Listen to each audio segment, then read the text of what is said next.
Matapos kunin ang core ng Demon Slaying Tower sa kanyang kamay, tiningnan ito ni Lin Moyo at sinabi sa isang napakalmang tinig, "Huwag kang matakot. Hindi kita sasaktan, gusto ko lamang na ipatak ang aking soul mark sa iyo." Pagkatapos ay umabante siya, pumikit, at sinimulang iukit ang kanyang soul mark sa loob ng Demon Slaying Tower. Agad na nagbago ang core bilang isang maliit na sinag ng liwanag at pumasok sa kanyang espiritual na mundo. Sa sandaling pumasok ito, gumalaw ito ng mas malalim at matagumpay na nakumpleto ang pag-ukit. Habang pinapanood ang eksenang ito mula sa ibaba, sina Meng at Yihaw ay parehong natulala. Hindi makapaniwala, sabay nilang bulong, ang batang yun ay talagang nagtagumpay. Sa sandaling magtagumpay si Lin Moyo, iminulat niya ang kanyang mga mata at iniunat ang kanyang kamay. Ipinatawag ang Demon Slaying Tower sa kanyang palad. Sa sandaling yun, mabilis na lumapit sa kanya sina Yihaw at Meng at sabay na napabulalas. "Binatang Lin, talagang nagawa mong matagumpay na mapasuko ang Demon Slaying Tower." Tumingin si Yihaw kay Lin Moyo at sinabi ng may paghanga, "Ang nakababatang henerasyon ay talagang kamangha-mangha. Nagsumikap ako ng maraming taon at hindi ko pa rin magawa ito. Ngunit ang batang ito ay ginawa ito ng napakadali. Siya ay tunay na may kwalipikasyon upang maging Panginoon ng Demon Slaying Tower." Matapos marinig ang mga salitang yon, nanatiling tahimik si Lin Moyo. Ang Demon Slaying Tower ay nakalutang na sa isang kamay habang ipinatawag niya ang Thunder Tower na si Gera sa kabilang kamay. Parehong tore ay lumutang sa itaas ng kanyang mga palad, patuloy na naglalabas ng malalakas na kidlat. Sa sandaling magkadikit si Gera at ang Demon Slaying Tower, nagsimula silang gumawa ng matinding reaksyon. Kasabay nito, nagsimulang mag-akit ang dalawang tore sa isa't isa. Nang makita ang hindi inaasahang penomenon na ito, bahagyang nagulat si Lin Moyo at bulong, "Mukhang may uri ng mahinang koneksyon sa pagitan ng dalawang tore na ito. Ito ba ay dahil ang Demon Slaying Tower ay nilikha batay kay Gera?" Sa sandaling yun, sinimula ng Demon Slaying Tower na sumipsip ng kapangyarihan ng kulog ni Gera. Nang makita ito, labis na nagulat si Lin Moyo at sinabi, "Ang Demon Slaying Tower ay sumisipsip ng lightning element ni Gera, tila ito ay umuunlad ng mag-isa. Kapag itinanim ko ang King Kunlun Snowgrass sa loob ng internal space nito at pinagyaman ng lightning elements, magagawa kong patuloy na mag-ani ng Snowgrass nang walang katapusan." Noon lamang, lumakad si Yihaw sa likuran ni Lin Moyo, tinapak siya sa balikat, at nagtanong ng may ngiti, "Binata, ano ang pakiramdam ng kontrolin ng Demon Slaying Tower?" Ngumiti si Lin Moyo at walang baalang sumagot. Hindi naman masama. Pagkarinig ng sagot na yon, agad na nagpakita si Yihaw ng bahagyang hindi nasisiyahang ekspresyon at sinabi, "Ang Demon Slaying Tower ay isa sa 3 dakilang tore ng Shanxia Empire, at ang masasabi mo lang ay hindi naman masama." Si Meng, na nakatayo sa malapit, ay tumawa at sinabi, "Syempre naman, si Binatang Lin ay nakontrol na si Gera at personal pang pumatay ng isang Demon King." Sa sandaling marinig yun ni Yihaw, nanlaki ang kanyang mga mata sa pagkagulat at napabulalas. "Kinontrol mo si Gera at pumatay pa ng isang Demon King, kaya naman hindi ka masyadong naging excited kahit na naging Panginoon ka ng Demon Slaying Tower." Pagkatapos nito, nagpaalam si Meng at sinabi, "Senior Yihaw, aalis na kami ngayon. Sana sa susunod nating pagkikita." Si Senior Yihaw ay nakaunawa na ng batas. Si Lin Moyo ay magalang ding yumuko bilang palm bago naghanda na umalis kasama si Meng. Ang dalawa ay di nagtagal ay umalis mula sa lugar. Habang naglalakbay, tumingin si Meng kay Lin Moyo at sinabi, "Sige na, Binatang Lin. Alam kong matapos mong marinig ang tungkol sa malaking labanang yon, nagkaroon ka ng pakiramdam ng pagmamadali at gusto mong pataasin ang iyong lakas ng mabilis hanggat maaari. Ngunit ang muling buhayin ang lahi ng tao ay hindi lamang iyong responsibilidad. Kami mga matatanda ay hindi pa patay." Pagkarinig ng mga salitang yon, magalang na sumagot si Lin Moyo, "Ang aral ng guro ay tinatanggap ng buong puso." Kaagad pagkatapos, ang dalawa ay direktang nag-teleport patungo sa bakuran ni Bai. Gayunpaman, sa sandaling dalhin ni Meng si Lin Moyo doon, bigla siyang nakatanggap ng isang emergency na mensahe. Sa sandaling marinig niya ito, agad na nagbago ang kanyang ekspresyon at nagmamadaling sinabi, "Ano, pupunta ako kaagad." Pagkatapos noon, direktang inactivate niya ang Shanxia Tower at nag-teleport palayo. Iniwan si Lin Moyo. Nang makita ang kanyang guro na umalis ng ganoon kabilis, agad na kinuha ni Lin Moyo ang kaliskis ni Antares. Habang nag-teleport din siya, tahimik niyang sinabi, "Mukhang may kailangang asikasuhin ng mad alien ng guro. Kung gayon, hahanapin ko si Antares at tatanungin ang tungkol sa bagay ng mga batas." Sa sandaling mag-teleport si Lin Moyo sa teritoryo ni Antares, Tiningnan siya nito at kinuskus ang kanyang mga kuko sa lupa bago nagsalita ng may inis na tono. Ikaw talaga, sa tingin mo ba ay maaari kang pumasok at lumabas sa aking teritoryo kung kailan mo gusto? Pagkarinig nito, dumiretso si Lin Moyo sa punto at sinabi, Antares, may tanong ako. Pagkatapos ay agad niyang tinanong si Antares, nung itinago ko ang King Kunlun Snowgrass na ibinigay sa akin ng dakilang Diyos na si Clan sa aking espiritual na mundo. Tila pumasok ako sa isang espesyal na estado, ang aking kaluluwa ay tila medyo bumuti at nahawakan ko kahit isang bakas ng isang batas. Alam mo ba kung ano ang nangyari? Sa sandaling marinig ni Antares ang tanong, sumagot siya, ang estado na yun ay tinatawag na enlightenment.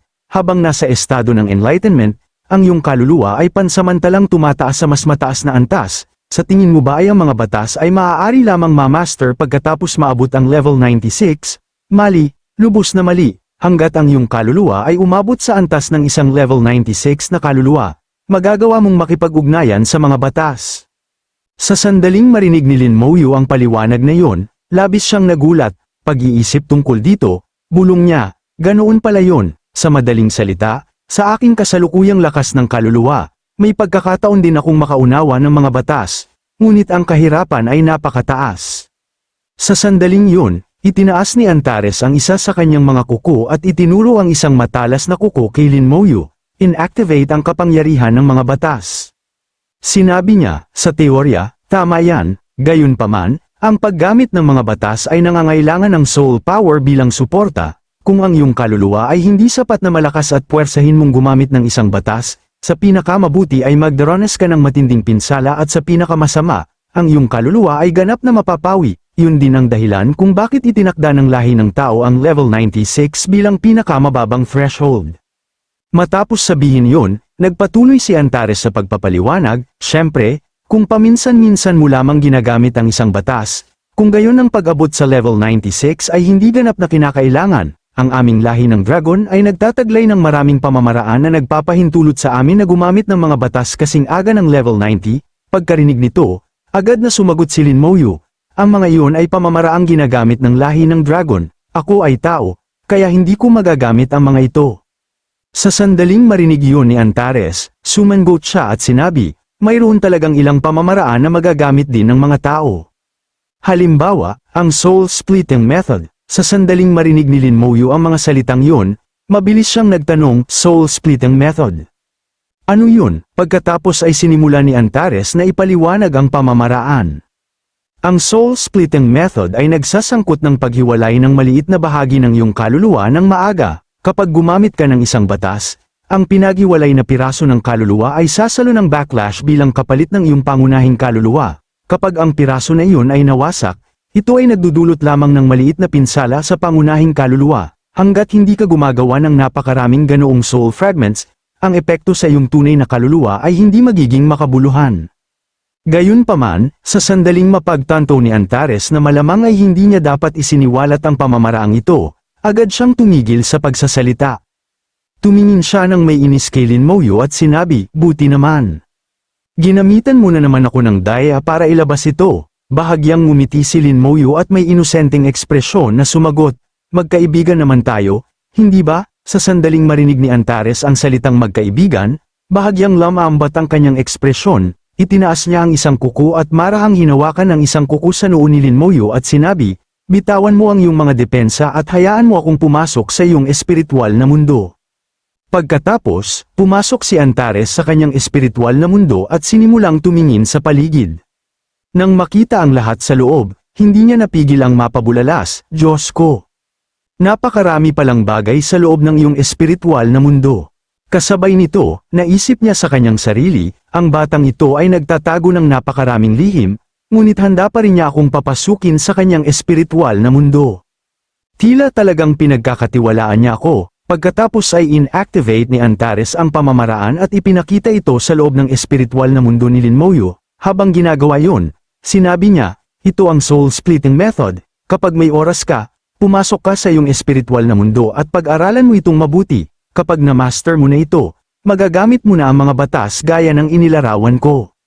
Sa sandaling naimpluwensyahan ang pamamaraan sa kanyang kaluluwa, umatras si Antares mula sa espiritual na mundo ni Lin Moyo. Paglabas niya, hindi na siya nagsalita ng marami, naglabas lamang siya ng bahagyang mabigat na hininga, na mukhang medyo naiinis pa rin. Nang makita ito, tumingin si Lin Moyu sa kanya nang may pasasalamat at sinabi, "Salamat, Antares." Samantala, sa labas ng Fortress Sham, isang abyss entrance ang bumukas na sa meta battlefield. Napakaraming dark energy ang patuloy na bumubuhos mula sa entrance, na tinatakpan ang paligid ng isang mabigat na aura. Kasabay nito, hindi mabilang na mga abyss monster ang sumugod palabas at sinimulang palibutan ang fortress habang naglulunsad ng walang tigil na pagsalakay. Noon lamang, biglang nag-teleport si Meng sa battlefield. Sa sandaling dumating siya, agad niyang inactivate ang Shanxia Tower, isang nakakatakot na alon ng kapangyarihan ang kumalat sa buong battlefield, agad na winawasak ang mga monster na umaatake sa fortress sa isang hampas lamang. Sa sandaling yun, nagmamadaling lumapit si Fang Zhu at magalang na bumati. Binata Fang Zhu ay bumabati kay Lord Meng. Pagkarinig nito, agad na dumiretso si Meng sa punto at nagtanong, "Sabihin mo sa akin kung ano ang nangyayari dito." Agad na sinimula ni Fang Zhu na ipaliwanag ang lahat ng nangyari sa nakalipas na ilang araw. 2 araw na ang nakalipas, isang napakalaking palasyo ang biglang lumitaw dito. Ito ay puti na parang jade at lubusang puno ng light element energy. Gayunpaman, ang Demon Emperor kalaunan ay kumilos at kinaladkad ang palasyo patungo sa Abyss World.